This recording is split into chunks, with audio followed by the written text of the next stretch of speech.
இந்த வீடியோவில் நம்ம என்ன பார்க்க போறோம்னா, தனுசு ராசிக்காரர்களுக்கு 2026 மார்ச் மாதம் எத்தகைய ஒரு மாதமாக இருக்க போகுதுன்னு பார்க்க போறோம். சயின்டிபிக் வேதிக் அஸ்ட்ராலஜி முறையில் எந்த விதத்தையும் மிகைப்படுத்தாமல் உள்ளது உள்ளவாறு நம்ம பார்க்க போறோம். பரிகாரங்கள் அந்த இதுன்னு தான் போகாமல் கிரகங்கள் ஒரு ஒரு அமைப்புல ஒரு ஒரு ராசிக்கு கோச்சாரத்தில் எப்படி இருக்கும் பொழுது எது மாதிரி ஒரு அமைப்பை கொடுக்கும், எந்த மாதிரி ஒரு தாக்கத்தை கொடுக்கும், எந்த மாதிரி ஒரு கர்ம பலன் நம்மளுடைய பூர்வ ஜென்ம கர்ம பலனை கரைக்கக்கூடிய அமைப்பை எப்படி கொடுக்குது அப்படிங்கிறத நம்ம துல்லியமாக இந்த வீடியோவில் பார்க்க போறோம். இப்போ தனுசு ராசிக்கு பார்த்தீங்கன்னா ராசியதிபதியாகிய குருவே ராசியை பார்க்கிறார்.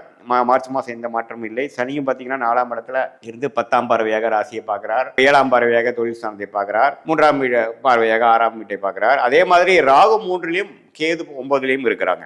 இது மாதிரி ஒரு மாத ஆண்டு கிரகத்தின் அமைப்புகள் எந்த மாற்றம் இல்லை. மாத கிரகத்தின் மாற்றங்கள் பார்த்தீங்கன்னா எப்படி இருக்குன்னா, மாதம் ஸ்டார்டிங்ல இருந்து 3ஆம் இடம் என்று சொல்லப்படுகிற ஸ்தானத்துல செவ்வாய், ராகு, சூரியன், புதன் இந்த 4 கிரகமும் சேர்ந்து 3லிருந்து குருவின் பார்வை பெறுகிறார். இதுல பாத்தீங்கன்னா அந்த சூரியனுங்கிறவர் யாரு? 9ஆம் வீட்டு அதிபதி. சூரியனுங்கிற பித்ருக்காரனாகவும் வருகிறார், 9ஆம் வீட்டு அதிபதியாகவும் வந்து ராகுவோட சேரும் பொழுது இந்த அப்பா விஷயங்கள், தகப்பனார் விஷயத்துல கொஞ்சம் நம்ம கேர்ஃபுல்லாக இருக்கக்கூடிய அமைப்புகள் தேவைப்படுகிறது.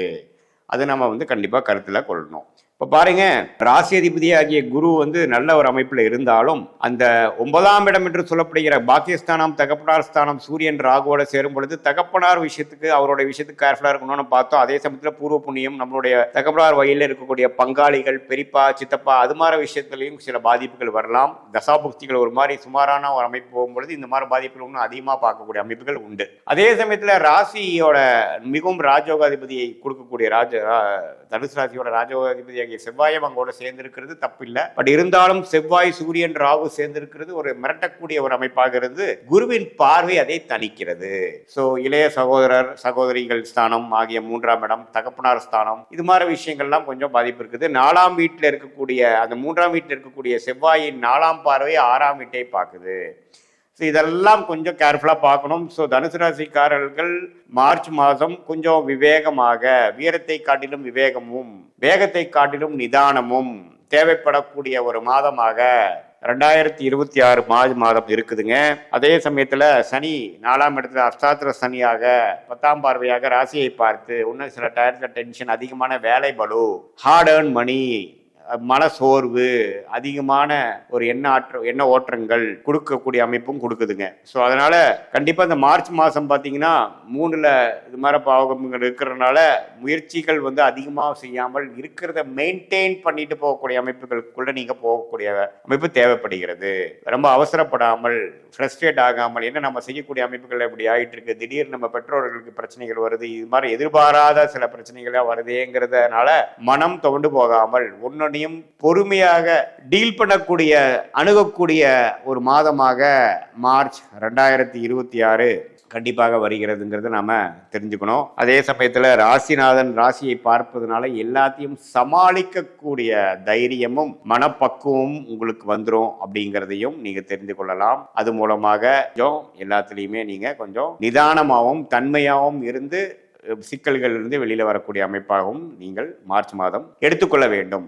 இது ஒரு பொதுவான பலனே தவிர, அதே சமயத்தில் உங்களுடைய தசாபுக்திகளை நீங்கள் எந்த லக்னத்தில் பிறந்தீங்க, எந்த பிறந்த தேதி, பிறந்த நேரம், பிறந்த ஊரை பொறுத்து எந்த லக்னத்தில் பிறந்தீங்க, நீங்கள் என்னதான் பூராட நட்சத்திரம், மூல நட்சத்திரம், உத்திராட நட்சத்திரம், எந்த நட்சத்திரத்தில் பிறந்திருந்தாலும் நீங்கள் என்ன லக்னத்தில் பிறந்தீங்க, அந்த லக்னாதிபதி எப்படி இருக்கிறாருங்கிறதை பொறுத்து, அதே மாதிரி என்ன தசைகள் போய்கொண்டிருக்கிறது, தசநாதன் எப்படி இருக்கிறார், புக்திநாதன் எப்படி இருக்கிறார், இந்த கோச்சார சொன்னதெல்லாம் சேர்த்து வச்சு இந்த பொது பலனையும் இந்த தசாபுக்திகளிலிருந்து வரக்கூடிய தசா புக்தி அந்தரம் சூக்ஷ்மம் வரை பிரித்து கொண்டு அதை வச்சு சேர்த்து வைத்து பார்க்கும் பொழுது துல்லியமான பலன்களை நாம சயின்டிபிக் வேதிக் அஸ்ட்ராலஜி முறையில் நம்ம எடுத்து அது மூலமாக நமக்கு தேவையான கிளாரிட்டி, அந்த கிளாரிட்டி மூலமாக தேவையான உத்வேகம் பெற்று சரியான நேரத்தில் சரியான விஷயங்களை செய்து வாழ்க்கையில் வெற்றி பெற முடியும். எதிர்நீச்சல் போடாமல் தேவையற்ற நேரத்தில் தேவையற்ற விஷயங்களை செய்து பண விரயங்கள், பொருள் விரயங்கள் அதெல்லாம் செய்யாமல் நம்மளுடைய பிராப்தம் என்ன, நம்மளுடைய கர்மா என்ன அப்படிங்கிறதை தெரிந்து அதுக்கு தகுந்த மாதிரி திட்டங்களை தீட்டி, அதுக்கு தகுந்த மாதிரி துறைகளை தேர்ந்தெடுத்து, அதுக்கு தகுந்த மாதிரி வாழ்க்கை அமைப்புகளை நீங்கள் செய்து கொண்டே ஆனால் வாழ்க்கையில் எளிதில் நாம் வெற்றி பெற முடியும். இந்த சயின்டிபிக் வேதிக் அஸ்ட்ராலஜி முறையில் ஒன் ஆஃப் த பெரிய ஒரு டேக்அவே, ஒரு பெனிஃபிட் பார்த்தீங்கன்னா, தேவையற்ற மாதிரி ஒரு மிகைப்படுத்தி பயந்துக்கிறது, பயந்தவனுக்கு இருண்டதெல்லாம் பேய்ங்கிற மாதிரி பயப்படாமல் உள்ளது உள்ளவாறு புரிந்து கொண்டு நம்ம ரியாலிட்டி என்னங்கிறது தெரிந்து கொண்டு நம்மளுடைய ஷார்ட் டேர்ம் என்ன, அடுத்து வரக்கூடிய 2 மாதம் 3 மாதம் காலங்கள் எது மாதிரி விஷயங்கள் காட்டுகிறது, what is the long term, அடுத்து வரக்கூடிய 6 மாதம் 1 இயர் 2 இயர்ஸ் அப்படிங்கிறதெல்லாம் எது மாதிரி ஒரு பேட்டர்ன்ல நம்ம லைஃப் போகுது, எந்த நேரத்தில் மாறலாம், எந்த நேரத்தில் உத்தியோக மாற்றங்கள் நல்லது, எந்த நேரத்தில் கல்யாணம் செய்யக்கூடிய அமைப்புகள் இருக்கு, எந்த நேரத்தில் குழந்தை பேர் வரக்கூடிய அமைப்புகள் இருக்கு, எப்போ சுப விஷய தடைகள் நீங்கும், கடன் எப்போ அடையும், எப்போ ஒரு இடம் வீடு வாங்குவோம், எப்போ வாழ்க்கையில ஓரளவுக்கு மீண்டு வருவோம், வாழ்க்கையில செட்டில் ஆகும் அப்படிங்கிற மாதிரி நம்ம மனசுக்குள்ள இருக்கக்கூடிய உண்மையான தேவையான ஆழமான கேள்விகளுக்கு நம்மளோட இந்திய வேத ஜோதிடம் என்ன மாதிரி ஒரு விஷயத்தை நம்ம கொடுக்குது அப்படிங்கிறத நம்ம ஒரு கூகுள் மேப் போல எடுத்து நீங்கள் தான் உங்கள் வாழ்க்கையை வாழ போறீங்க, அதை யாரும் ஒன்றும் பண்ண முடியாது. ஆனால் அதே மாதிரி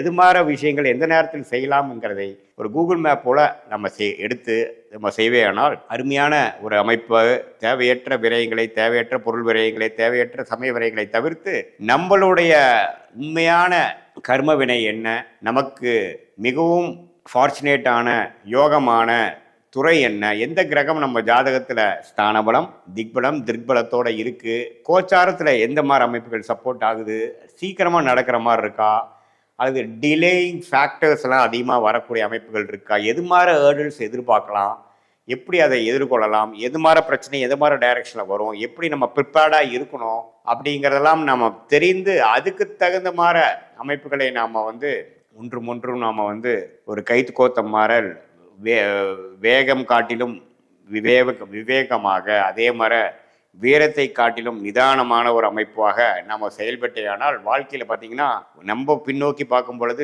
தேவையற்ற சில விஷயங்கள் செய்வதனால தான் நமக்கு நிறைய பின்தங்கி போய் வாழ்க்கையில் ஒரு 5 வருஷம் 3 வருஷம் பின்னாடி போன மாதிரி நிறையா ஃபீல் பண்ணியிருப்போம். அது மாதிரி விஷயங்கள்லாம் உனிமேலாவது நடக்காமல் இருப்பதற்கு என்ன வழி அப்படிங்கிறத இந்திய வேத ஜோதிடம் அடிப்படையான அறிவியல் சார்ந்த சாஸ்திரமான சயின்டிஃபிக் வேதிக் அஸ்ட்ராலஜி முறையில் நம்ம பார்த்து அது மூலம் தெளிவு பெற்று அது மூலமாக வாழ்க்கையில் கரெக்டான ஒரு அமைப்புகளுக்குள்ளே போய் திட்டமிட்டு செயல்பட்டு எளிதில் வாழ்க்கையில் வெற்றி பெற முடியும் என்று சொல்ல விரும்புகிறேன். மீண்டும் மற்றொரு காணொலியில் சந்திப்போம்.